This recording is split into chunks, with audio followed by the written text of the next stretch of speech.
All right, well, this class had its germ in 1993 when my lovely wife and I, Candy, were on that boat called the Triton in a little cruise of the Greek Isles. We had just visited Santorini. Some of you have, I'm sure, been there. Beautiful, stunning place. The next day we were going to be visiting Patmos. Not so beautiful, not so stunning. It was in the ancient world something like Alcatraz, a prison island. It's a little bigger, well, better populated, but same idea. I was standing on the deck of the boat that evening waiting for Candy. We were going to go to dinner a little bit later, and I was just reflecting on the island of Patmos. This is 1993. By that time, I'd been teaching the Bible here and there, sometimes professionally, for about 20 years. About 10 of those years here at First Pres. And I have to say, if I'm perfectly honest with you, I was possessed at that point of some mixed feelings about going to Patmos. Because, to be even more honest with you, I was a little bit resentful of the book of Revelation. You know, it was in my mind at that time kind of the outlier. You know what I mean, in the Bible? The whole Bible sort of made sense. I mean, not that there weren't a lot of things to learn, a lot of things to study, a lot of mysteries to resolve, but it seemed like in the great scheme of things, most of it hung together except for Revelation. That one just left me mystified. What do you do with that book? You go through, it's just wild, crazy images, strange, apocalyptic visions of this and that, and I'd read the book multiple times, never really felt like I was left anywhere but in a lot of deep weeds. And then, of course, I'd grown up, as many of you have, through the late 60s, early 70s, and I'd been treated to Hal Lindsey and the late great Planet Earth and all kinds of geopolitical interpretation, and for a time believed it and taught it. And now by 1993, I realized that Lindsey was fundamentally mistaken on most of the important things he tried to say in his great book. And so I didn't know what to do with that. I just resented it. I thought maybe Luther was right. We should have dropped the book from the canon. You know? Simplify things. But the church in its wisdom had determined not to do that, and so here I was on the deck of the boat. You can always see me there. Puzzling. This is true. And a thought, I tell you, came through my mind while I was standing on the deck of that boat that evening. And the thought was this: the only way I'm ever going to figure that book out is to teach it. I'd never taught it. I'd read it. I'd always been afraid of it. I decided I was going to teach Revelation at First Presbyterian Church not that fall, but a year from that coming fall. This was June when we were there, so the fall of '94. And then I thought to myself, maybe the best way to get my brain wrapped around this book would simply be to memorize it, start to finish. And I memorized the first verse of Revelation on the deck of that boat that evening in June of 1993. The revelation of Jesus Christ, which God gave him to show his servants what must soon take place. That's the first verse. I probably turned that verse over in my head 150 times that evening. Next day we got to Patmos. Bigger than Alcatraz, but not much prettier. As I say, it was kind of a prison island in the ancient world. John, of course, you know, tells us in John chapter 1, he was on the island of Patmos because of the Word of God and the testimony of Christ. He was there, presumably under the persecution launched by Nero against Christians. I'll talk more about the date of Revelation in just a moment. The island of Patmos surprised me for a lot of different reasons, one of which is that this island, which is under the dominance of the Eastern Orthodox Church, the Greek Orthodox Church, is proud of Revelation, and they'd never heard of Hal Lindsey. They had a rich heritage and joy in the wonderful imagery of the book. It fit very nicely in their whole sort of style of practice, which of course is much more given to art and icons and so on. And to them, Revelation fit nicely. They didn't worry too much about the details. They just let the great significance of its feel reach them, inspire worship in them. And the whole island is filled with various expressions of artwork celebrating the apocalypse. Here's a portrayal of John in the prison cave where presumably he was being held, visited by this angel who is now showing him these visions that are part of the apocalypse. And that began to change my whole view of it a little bit, and realized that maybe I've been somewhat too provincial in appreciating the content of this book. So that's where it started. Indeed, the following fall, 1994, I did teach Revelation. I'm not sure, it was kind of wild and crazy for me at that time. I was still putting pieces together, but it did seem like it was a great moment in my own excursion. I don't know if any of you were there at the time, but it was a good moment, and I've sort of cherished that to this time. Well, let's talk about a little bit of the historical setting. You're familiar with some of this, or you may not be, but this is simply a little spade work, a little homework that we must do in fairness to the biblical discipline of hermeneutics. What was the setting? What was going on in the world at the time? I take the view that Revelation was written about the year 65. Not my private view. There's a whole body of scholars who take this view. There's only two views in town, really. One, that it was written in 65. One, that it was written in 95. 95 would put Revelation under a rather severe but brief persecution by a Roman Caesar named Domitian. 95. Irenaeus, the 2nd century church father, makes a somewhat ambiguous statement in his writings against heresies, in which he implies that that's when Revelation was written. And that has become a view held by many based largely on Irenaeus' testimony. I want to consider Irenaeus next week because he is one of those commentators that we need to include in our survey. So I'm not going to say more about him now. At the same time, I do want to say that there are a very robust and significant number of scholars who take the earlier view, and I think with very good reason, based both on internal and external testimony. Many of you know the name Earl Palmer, longtime pastor of University Press. He wrote a commentary on Revelation, makes a powerful case for this earlier date, as have many, many others. It's a persuasive argument to me. It's going to be my working assumption, so we'll just leave it at that. We're going to put Revelation under the reign of Nero and the persecution launched by him only the prior year. So that will at least give us a little bit of an approach to the book. What are the primary concerns in Revelation? It's a book celebrating transition. It's a transition from Moses and the Exodus that took place with Moses to a greater Exodus and a greater Moses. You may recall chapter 14. A vast multitude is standing beside a great sea singing the song of Moses. The Moses song is the Exodus song. Chapter 18, come out of her, my people, so you do not share in her plagues. That's an Exodus motif. The whole book is filled with that sort of Exodus idea. God's people escaping from a place where God's wrath is going to fall, but because they follow His instruction, they escape that wrath. The Exodus motif is shot through the book of Revelation. It's a book of transition from an old Jerusalem to a new Jerusalem. You know the end of the book celebrates the new Jerusalem. By the nature of the case, it implies that there must be an old Jerusalem, you see. The old Jerusalem is called, however, the harlot city. Why? Because that old Jerusalem had committed treason against her covenant husband. It had crucified his own son. It had murdered the prophets. Jesus says it's impossible for a prophet to die except in Jerusalem. Jerusalem was the city that had turned its back. We have no king but Caesar, was the cry of the crowd when they stood there at the trial of Jesus of Nazareth. And this is a book that celebrates the transition from the old to the new. It celebrates a transition from the old creation to the new creation.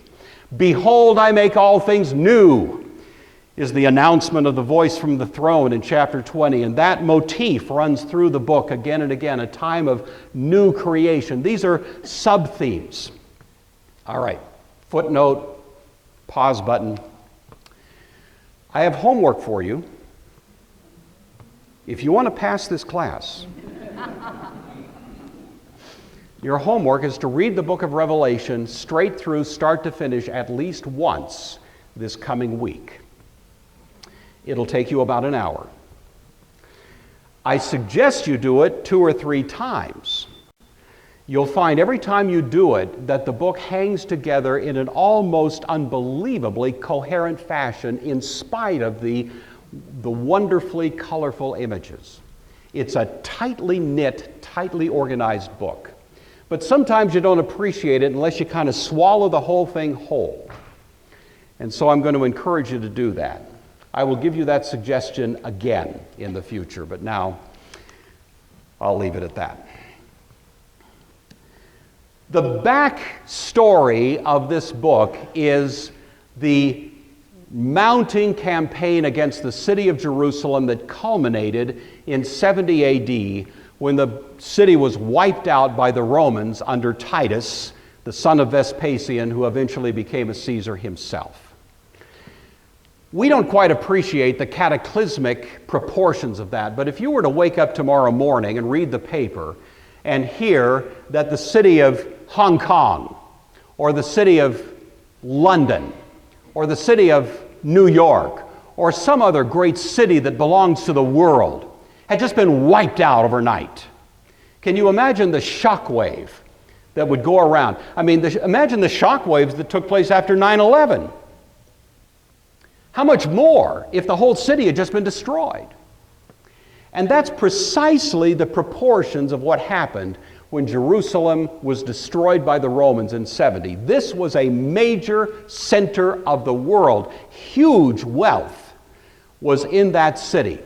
It was a central venue for commerce, for trade, for travel, for tourism, all of these things. Jerusalem was a major, evident, important center, and it was wiped out overnight. And that, together with a comparable cataclysm that was happening in Rome, made many people think it was the end of the world. Tacitus, the Roman historian, thought this is it.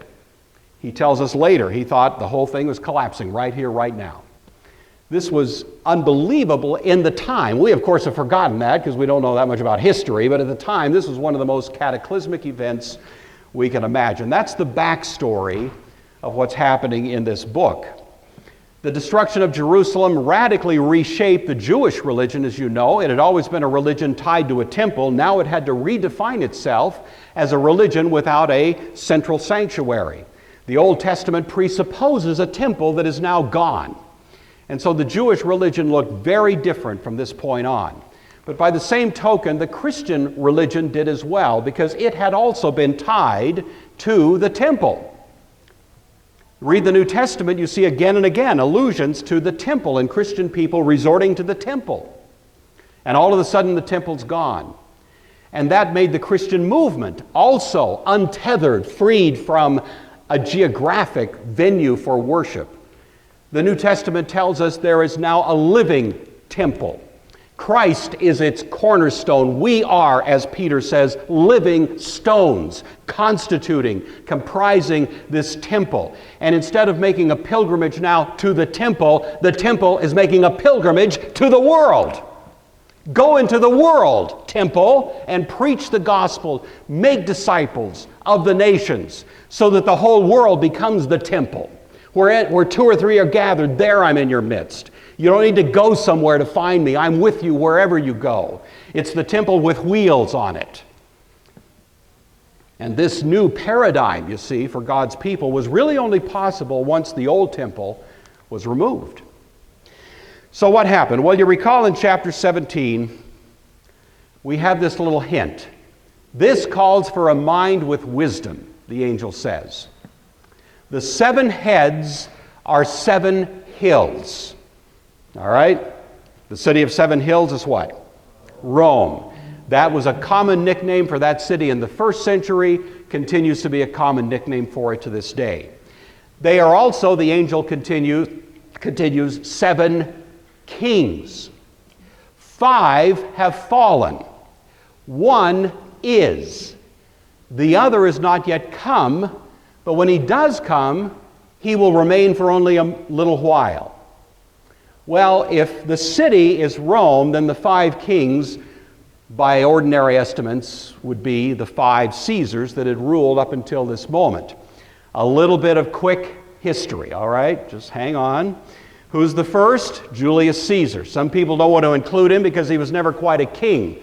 But in the first century, it was commonly assumed he was the first Caesar. Suetonius writes in the early 2nd century a book called The 12 Caesars. He starts with Julius Caesar. This was the way people saw it, and so we shouldn't be surprised that the book of Revelation takes that view. So Julius Caesar, what is he? He transformed Rome from a republic to an empire. He's the catalyst.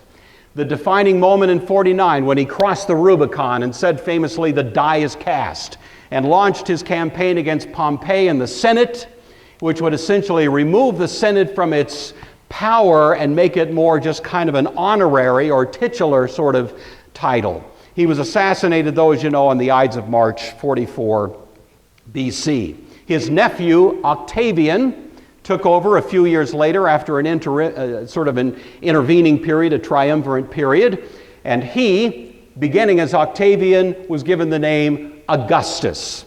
We read of him in the New Testament, of course.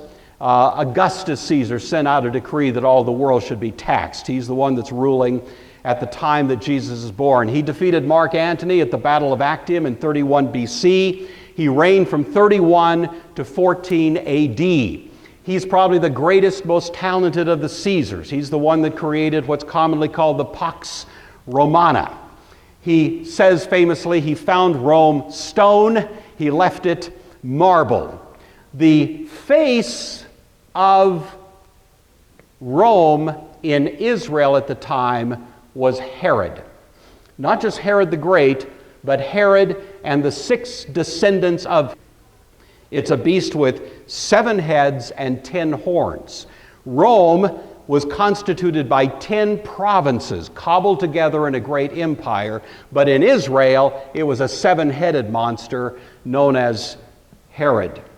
And so this Herod, who was a friend of Augustus Caesar, plays a role in the book of Revelation, especially chapter 12, which we'll talk about not today but eventually. Jesus was born under Augustus Caesar about the year 4 BC. Third, 5 have fallen.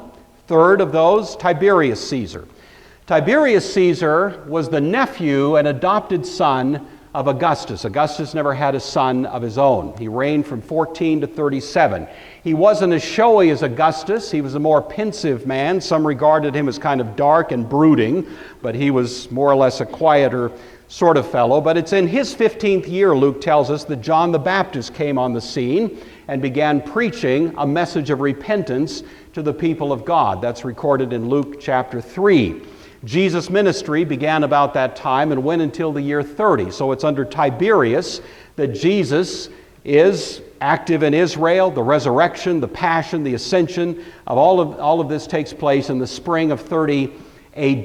The first 9 chapters of Acts take place under Tiberius, including the conversion of the Apostle Paul. Interestingly, and not very well known, Tiberius apparently believed that Jesus was deity. I'm not saying he was a Christian believer or any such thing, but he had enough evidence at his disposal to have made an interesting proposition to the Senate. This is recorded for us by Tertullian in the year 180, about a little over 100 years later. Tertullian, an early church scholar, apologist, father, writing a defense of the Christian faith called the Apologia, the Apology, writes these words. This is Tertullian now describing Tiberius. Quote, "Unless the gods give satisfaction to men, there will be no deification for them. The God will have to propitiate the man. Tiberius, accordingly, in whose days the Christian name made its entry into the world, having himself received intelligence from Palestine of events which had clearly shown the truth of Christ's divinity, brought the matter before the Senate with his own decision in favor of Christ. The Senate, because it had not given the approval itself, rejected the proposal. Caesar held to his opinion, threatening wrath against all the accusers of the Christians. Consult your histories." This is Tertullian writing to the politicians of his day to go back and look at the archives and convince themselves that Tiberius himself was some kind of believer. A commentator on this named Cleveland Cox noted, "Great stress is to be placed on the fact that Tertullian was a Roman lawyer, familiar, should be with, the Roman archives, and influenced by them in his own acceptance of divine truth. It is not supposable that such a man would have hazarded his bold appeal to the records in remonstrating with the Senate and in the very faces of the emperor and his colleagues had he not known that his evidence was irrefragable." In other words, this man is commenting that Tertullian would not, as a Roman lawyer, be so stupid as to appeal to an archive that didn't exist. So we have this interesting little picture of Tiberius as at least a sort of distant or quasi-believer in Christ. That may be alluded to in Revelation, although it's somewhat, it's a little bit more tentative. The fourth of the Caesars, 5 have fallen. The fourth of them, Gaius Caesar, otherwise known as Caligula, Little Boots, the nickname given to him by the troops serving under his father Germanicus, was young, took the throne at 37, was quite competent for the first 6 months. He was a protege of Tiberius, and then he got some kind of fever that was called brain fever. Doesn't sound good to me. And he came out of it a whack job. And so for the next 3 years, his behavior was over the top, bizarre and destructive, and finally his own bodyguards took his life in the year 41. He reigned for 3.5 years, bringing us to the fifth of the 5 Caesars that has fallen, and that is Claudius. The conversion of Cornelius in the New Testament took place under Caligula. Claudius, the fifth of these, reigned from 41 to 54. Most famous for conquering Britain, where Roman had a Roman presence held for about 300 years. He was poisoned, however, because he began to distance himself from his stepson, Nero, who had become his stepson by virtue of his marriage to Agrippina, his fourth wife. And so the lovely and charming Agrippina poisoned him, of course. What else would you do? And during his reign, Paul engaged in his first and second missionary journeys, and the Council of Jerusalem took place in 50 AD, recorded in Acts chapter 15. All right, 5 have fallen. 1 is. So presumably we are now at a time during the reign of Nero when this particular document is written. Nero is the 6th of these. He reigned from 54 to 68.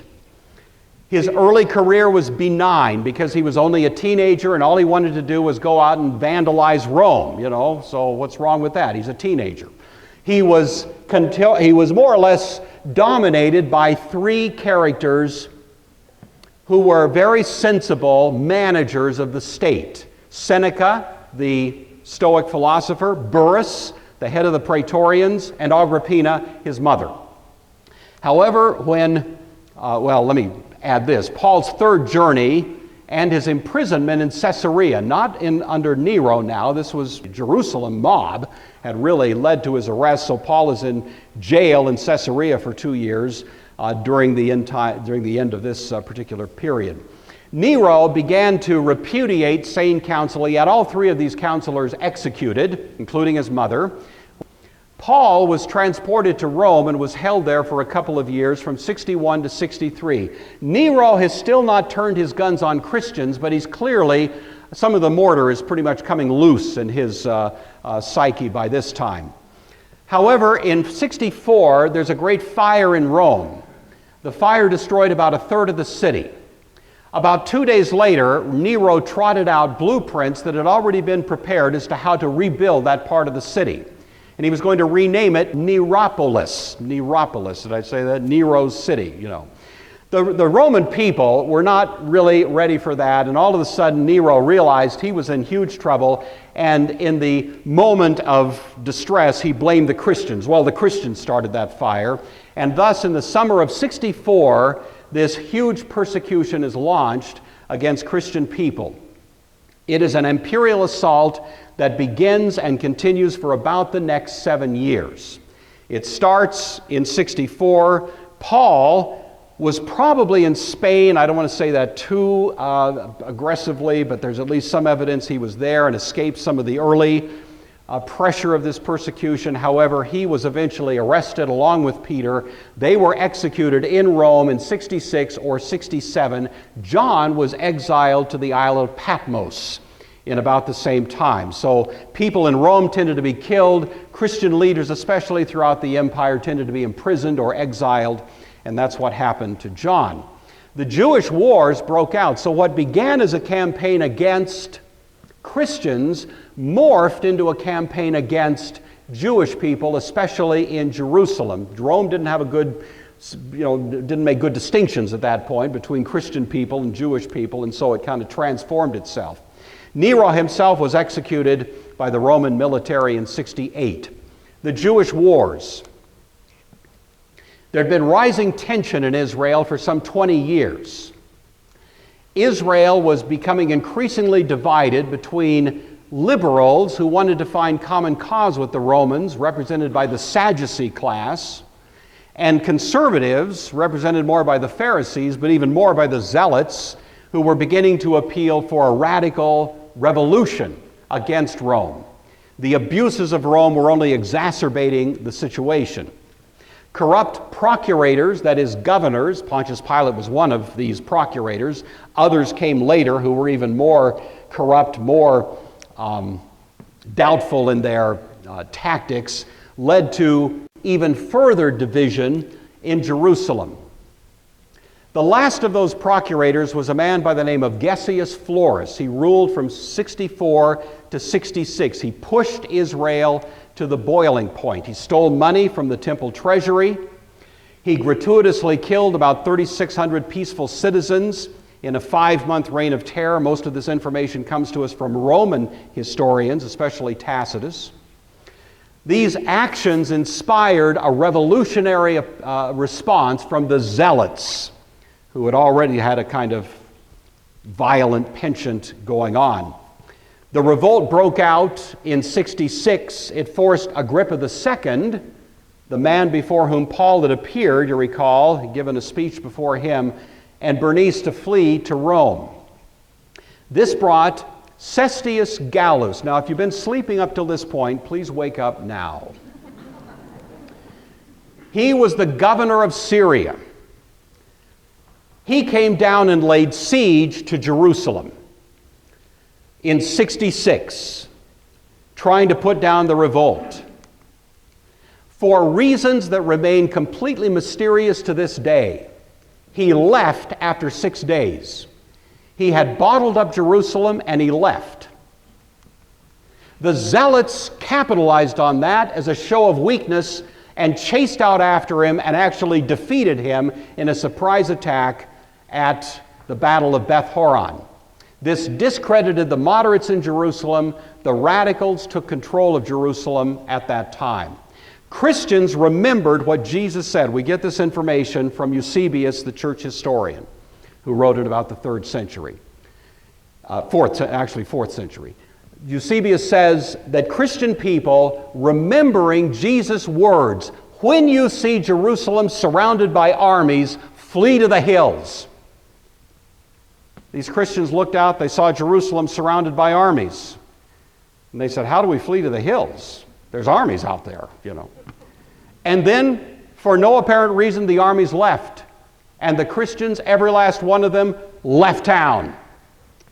Jesus had said, pray it's not on the Sabbath, because then you're limited to a Sabbath day's journey. Pray that you're not with child at the time. It needs to be a time when you can make a quick escape, and they did, to the southern Judean wilderness, and they held up there. The Christian people escaped the horrific savagery that was unleashed on Jerusalem over the next several years. Nero appointed Vespasian to quell this uprising. Vespasian arrived in 67 with 60,000 elite troops.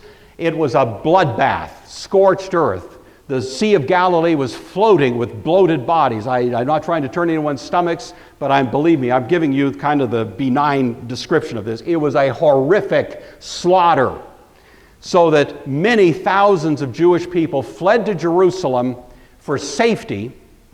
and the city was swelled with an overpopulated Jerusalem itself then became locked in civil war between the people who wanted to find peace with Rome and those who wanted to carry on the assault.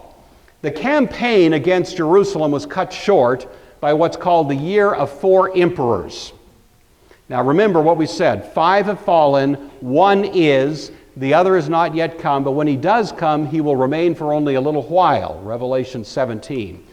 After Nero was executed in 68, his successor was a man by the name of Galba. He reigned for less than 2 months. He was executed, or he was assassinated. He was replaced by Otho. Otho ruled for 3 months. He was assassinated, replaced by Vitellius. He ruled for about 8 months. He was assassinated. He was replaced by Vespasian, who had been at work in Israel. The point is, people looking at this, can you imagine if we had rapid-fire assassinations in the United States, what kind of turmoil it would create? And that's exactly what was happening here. People thought, this is it. It's the end of the line.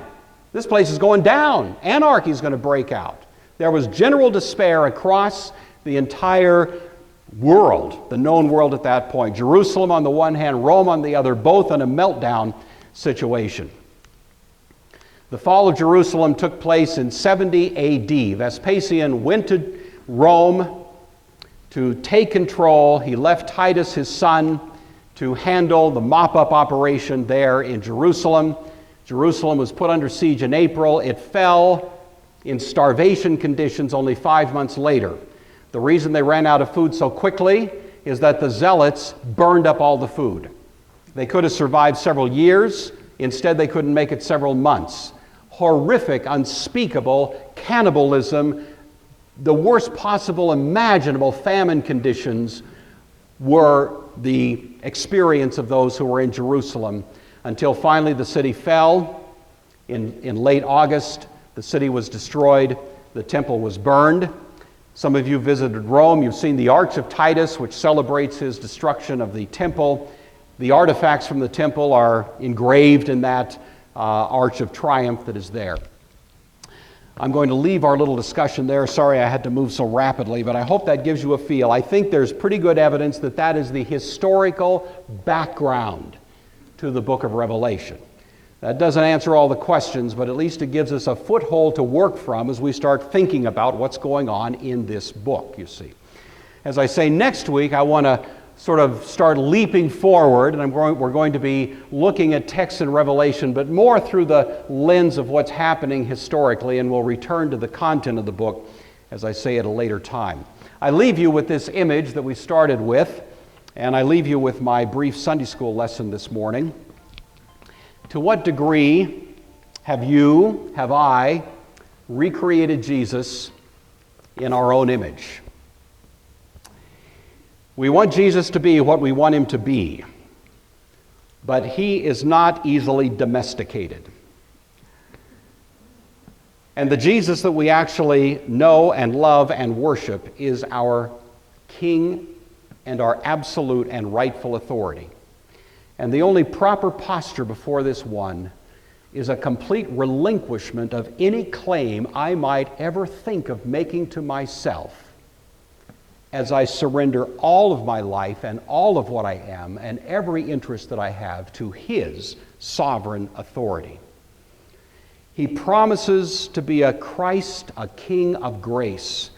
But let us never lose track of the other theme that runs through the Scripture. There's a strange phrase that's used in Revelation chapter 6. It is the phrase, the wrath of the Lamb. You don't think of lambs being filled with wrath very often, do you? But that's part of the theme. And sometimes I'm afraid we sort of cook up an almost idolatrous picture of Jesus that's very comfortable, but not very accurate. So let's do everything we can. I'm not saying this picture captures him perfectly. I'm just saying it's a little bit of a wake-up call to us, isn't it? To think about the apocalypse of Jesus Christ.